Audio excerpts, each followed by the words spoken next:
Hello, I'm Doug McConnell. Join me as we explore the West along the open road. First, we'll head north to Canada to explore the many urban delights of Vancouver, British Columbia, and its nearby wilderness teeming with wildlife. Then, we'll visit a park where beauty is returning and nature is healing from the most destructive volcanic event in recent U.S. history. Oh my gosh, look at it. Later, we'll tour a couple of our favorite American castles, some of the best of the West. And finally, we'll introduce you to a fascinating man who listens to the landscape. He's a true legend of the West. I want you to hear this.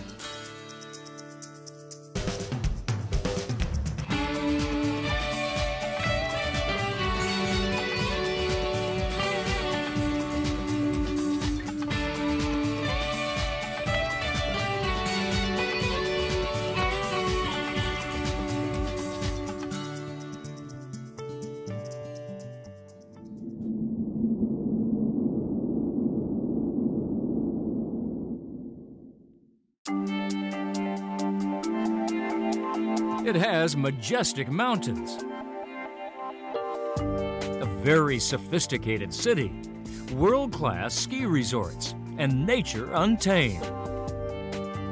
All in the same small neighborhood. It's just to the north of us in Canada's province of British Columbia. Saving the Golden Gate is a documentary that tells the story of how a small group of determined citizens, working with a bipartisan group of elected officials, rescued these valuable lands from development and together created one of America's first national parks in an urban area, signed into law by Richard Nixon in 1972. You know, there was a vision for this, that this would be one of the best urban parks in the world. The innovation, the sense of courage, that sense of vision is just so extraordinary that we ought to build monuments and just bow in gratitude to the people that created this.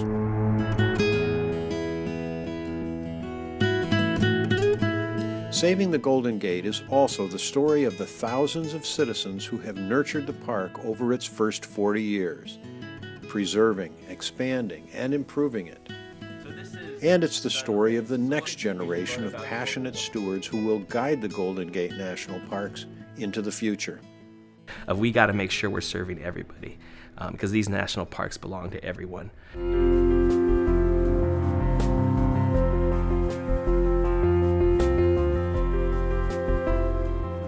This place represents that when American citizens get together to fight for something that is for the betterment of the future of a larger population and of a landscape, they can get it done. It shows how working together, we make government work. We are government. It was our choices that created this and that maintain it and that give it to the future. And I think the one wonderful thing about this place is I've never known a place that people wanted to defend as hard as they seem to want to defend this one.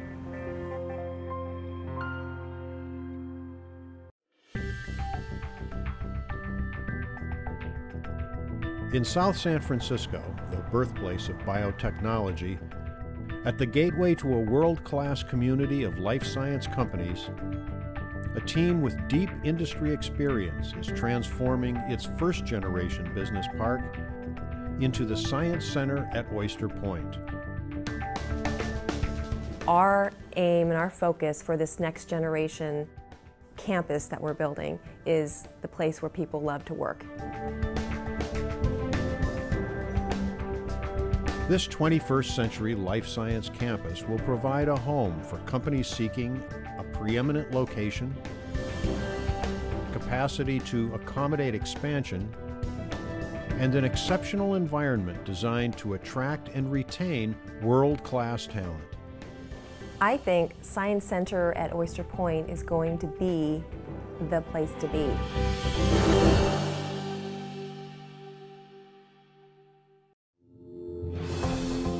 It's no accident that over 580 life science companies are headquartered in the San Francisco Bay Area. In addition to being a great place to live, the region is home to a concentration of venture capital firms and top scientific talent, and 3 of the 5 premier research universities in the field of life sciences. You don't see another area anywhere in the world that has this kind of life science industry without having that kind of life science university/research. Over 70 life science companies enjoy the advantages of operating in the city of South San Francisco. With its central location and proximity to the international airport, extensive public transportation, and the support of a city that understands the needs of the life sciences industry. It's good business sense to go to a location where you're wanted, where they have planned for you to be there, and they've got the support services to accommodate you when you get there. And they understand your industry, and I think we've tried to do all of those things. In addition to these benefits, this campus delivers its own truly unique qualities, the first of which is a preeminent location. The Science Center at Oyster Point is the first site that you see as you exit 101 and head into the South San Francisco life science community of companies. It will be a dominant location which you can create a piece of a great iconic element type of architecture style. And I think it's going to be a very special place, not just because of this entrant location at the corner of Oyster Point Boulevard and Gateway Boulevard, but really the world that we're trying to create at that very special corner.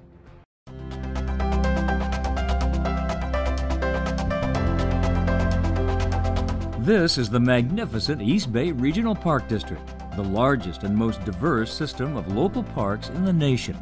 110,000 acres, 65 very different parks, 40 miles of accessible shoreline, more than 1,000 miles of trails, serving nearly 2.5 million people in 2 counties, putting nature, history, and great recreational opportunities right in their own backyards. And nobody knows this spectacular park district or has played a larger role in building it than Pat O'Brien. The topography is endless, and the opportunities for outdoor recreational use are just as endless. So for every mood you've got, we have a park.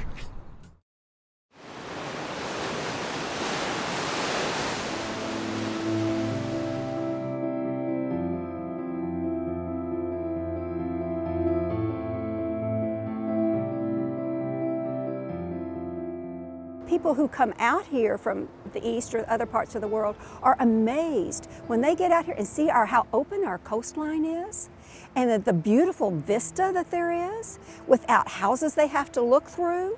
I mean, I don't know of any other place you can go to that has this kind of experience, and so much of it along the coast. That's because of our park system that is protecting this for everybody. We have close to 2 million visitors a year that come from outside the county, and over 80% of them visit the parks. It's still America as I would like to imagine it, protected from some of the worst of, how would I say, development. State parks have been protecting California's coast and making its famous shoreline accessible to everyone for nearly a century. From sun-washed sands of Southern California to rugged reaches further north, over 70 coastal state parks provide easy public access to spectacular beaches, scenic inlets graced by redwoods, and memories of our past. It's a heritage that's nurtured generations of Californians and attracts visitors from around the world.